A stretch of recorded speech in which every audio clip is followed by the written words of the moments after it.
राधे राधे महाराज जी। राधे कृष्ण। भगवान ने हमको संसार में क्यों भेजा है महाराज जी?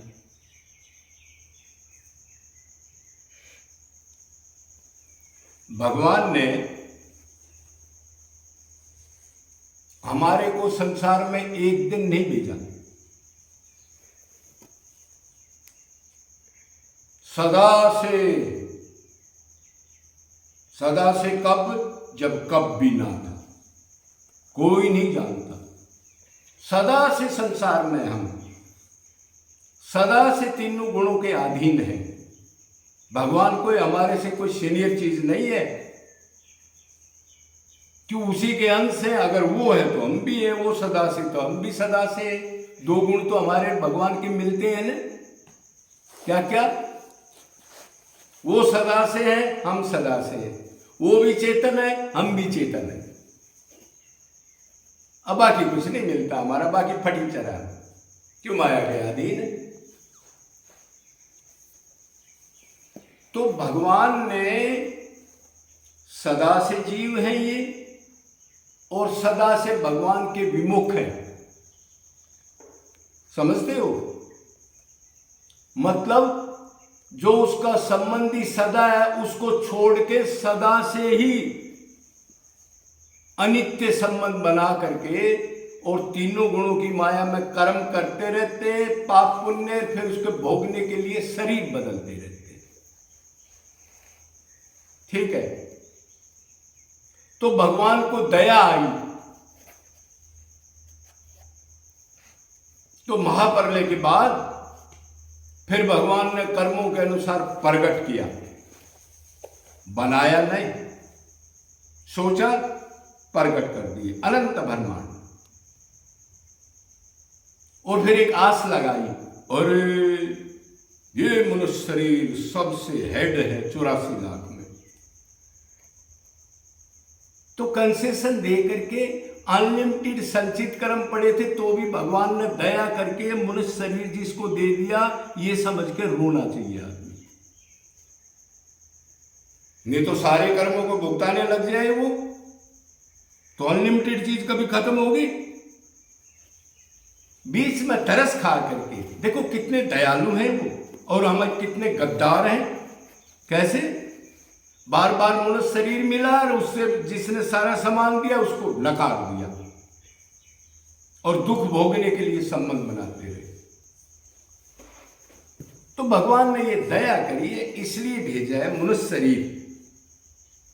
और मेरे ख्याल में अनंत बार अनंत जीव हैं, तो मनुष्य शरीर तो सबको जरूर मिला होगा कि अनादिकाल से सृष्टि है।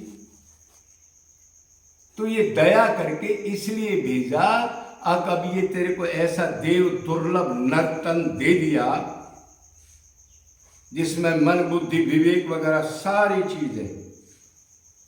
तो अब की बार मेरा पुत्र जेल में है, तो किसी तरह मेरे को दुख लग रहा है, वो दुख भोग रहा है, कभी जेल में, कभी अंडे में, जरायु, जंडल, शब्देज, उद्वीज, नागज, बिंदु, इतनी प्रकार से घूम के पैदा होकर दुख भोग रहा है।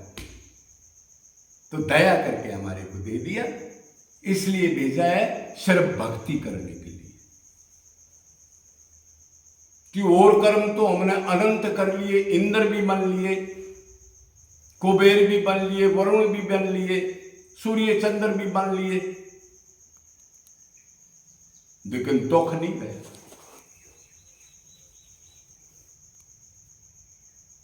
तो ये दया करके भगवान ने हमारे को ये शरीर बार बार दिया है, एक बार नहीं, और बार बार हमने धोखा किया है। तो अपने इष्ट को हमने सुख देना है या धोखा देना है? और परमात्मा कर रहे मूर्ख, मैं तो धोखने के रूप में तेरे को चला रहा हूं, मैं तो इंद्रिय को और आत्मा को शक्ति दे के तेरा सारा काम कर रहा हूं, मेरे बगैर एक अन्न का दाना भी तेरे उधर में जा करके पच नहीं सकता। मैं जठर अग्नि के रूप में बचा रहा हूं, फिर भी उससे प्यार करना नहीं चाहता, फिर भी गद्दारी करता है। तो मतलब ये हुआ, अब मनुष्य शरीर सिर्फ दया करके भगवत प्राप्ति के लिए दिया है। तो इसका मतलब हो गया हम संसार में क्यों आए? भगवान ने दया की, हमारे को देव दुर्लभ नर्तन दिया, क्यों? इसके बगैर तो बात बनेगी नहीं। सौरभ भी कि देवता भक्ति नहीं कर सकते। क्यों क्यों नहीं कर सकते? उनका तो दिव्य शरीर है। वो भोगों में लिखते हैं, भोगी योनि है। भोगी आदमी कभी भी भगवान की तरफ जाना, जितने ज्यादा भोग मिलेंगे उतना ही दूरी हो जाएगी। तो इसलिए भेजा है, अब की बार मेरा पुत्र किसी, जो मैंने भक्ति नोट की है, भगवान नोट करता है, जानते हो, सबके हृदय में, चाहे कीट पतंग हो, ब्रह्मलोक तक कोई भी हो, सूअर में जाओ, कुत्ते में जाओ, भगवान साथ जाएगा। किसी शरीर में जाओ आप, तो इसलिए वो बैठ के नोट करता है, क्या पुण्य कर्म किया, क्या पाप किया, कितनी भक्ति की, ये कितनी दया है उसकी। नोट ना करे तो कभी भी लक्ष्य की प्राप्ति ना हो, क्यों? पिछली भक्ति कैसे देगा आपको? और फिर आशा रखता है अब की बार मेरा पुत्र इस जेल से निकल जाएगा। तो ये शरीर हमारे को इसलिए संसार में भेजा है। अब अनंत बार गलती करी है, अब तू शरीर नहीं है, आत्मा है, और मेरे पास ही आनंद है जिसको तू चाहता है, और मेरी शरणागति कर दे, मेरे से प्रेम कर ले, मेरे से ही तेरा संबंध और किसी से है ही नहीं। तो ये भगवान की अति करुणा है। तो अब ना अपने इष्ट को दुख नहीं देना, जिससे हम प्यार करते हैं तो उसको सुख देना, उसका सुख यही है अब उसके पुत्र माला माल हो जाए, दुख ना पाए, वो इतना दयालु है। तो इसका यही मतलब है। बोलो वृंदावन बिहारी लाल की।